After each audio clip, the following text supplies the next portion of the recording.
আয়নাঘর। আয়নাঘর কি? আয়নাঘরের কাজ কি? জনমনে এখন একটাই প্রশ্ন। তাহলে আসুন জেনে নেওয়া যাক আলোচিত আয়নাঘর সম্পর্কে।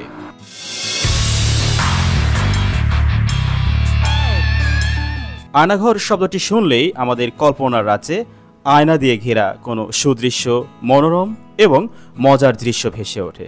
আসলে প্রকৃতপক্ষে ব্যাপারটা তেমন না। প্রকৃত আয়নাঘর একটি ভয়াবহ শব্দ।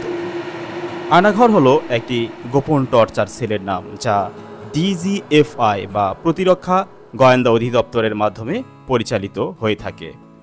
আন্তর্জাতিক মানবাধিকার সংস্থা হিউম্যান রাইট ওয়াচের মতে বাংলাদেশে 2009 থেকে 2021 সালের সেপ্টেম্বর পর্যন্ত 605 জন গুম হয়েছেন। হিউম্যান রাইট ওয়াচ 10 বছর ধরে অজ্ঞাত স্থানে আটকে রাখা 86 জনের তালিকা প্রকাশ করে। মূলত গুম তালিকায় বিএনপি সহ অন্যান্য বিরোধী রাজনৈতিক দলগুলোর নেতাকর্মীদের নাম ছিল। অরাজনৈতিক মানুষদের নামও ছিল, এমনকি সেনাবাহিনীর দেশপ্রেমিক স্বাধীনচেতা অফিসারদের আটক রেখে অকথ্য নির্যাতন করা হয়। সম্প্রতি কয়েকজন গুম হওয়া সেনা অফিসারগণ আয়নাঘর থেকে মুক্ত হয়ে আয়নাঘরের সম্পর্কে চাঞ্চল্যকর এই তথ্য প্রদান করে। বাংলাদেশের সাধারণ মানুষ আয়নাঘরের রহস্য প্রথম জানতে পারে একটি চাঞ্চল্যকর ঘটনার মাধ্যমে।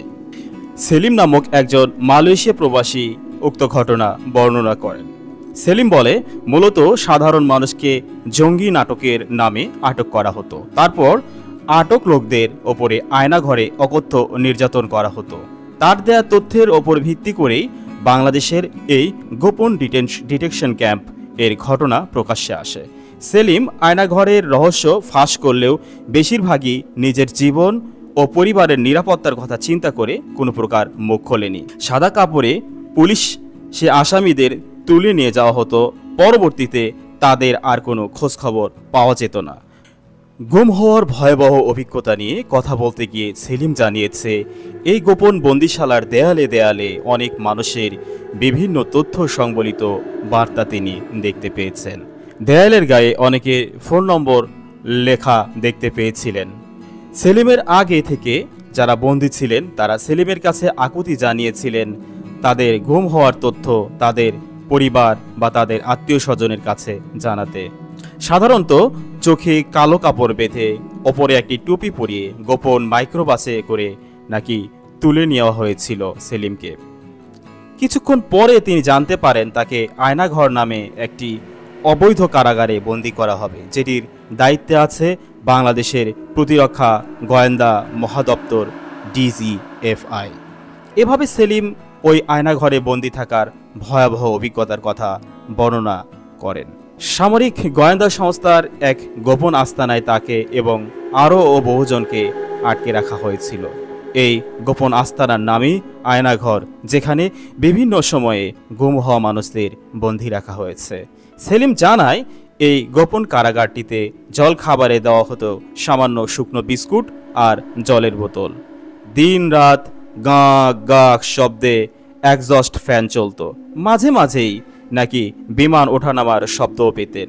নেত্র নিউজের তথ্য অনুযায়ী ডিজিএফআই এর counter terrorism intelligence bureau CTIB এই আয়নাঘর তৈরির দায়িত্ব নিয়েছিলেন।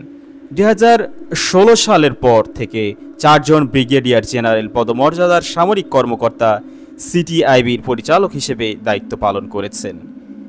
এই একই সময়ে 4 জন মেজর জেনারেল ছিলেন।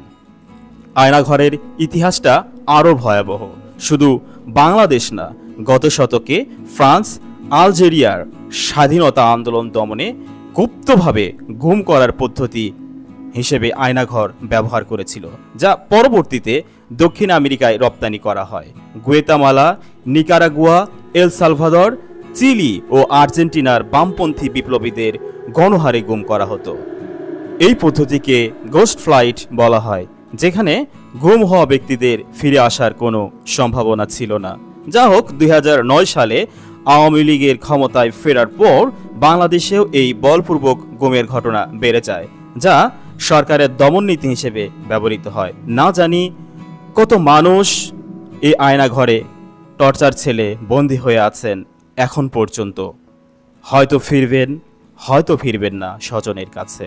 কত মানুষ গুম হয়ে গেছে যারা এখনো ফিরে আসেনি। সুপ্রিয় ভিউয়ার্স, এই ছিল আমাদের আয়নাঘর সম্পর্কে আজকের সর্বশেষ পরিবেশনা। পরবর্তী ভিডিও দেখার আমন্ত্রণ জানিয়ে শেষ করছি। এরকম তথ্যবহুল ভিডিও পেতে আমাদের দ্য বগুড়ার সাথে থাকুন। ধন্যবাদ।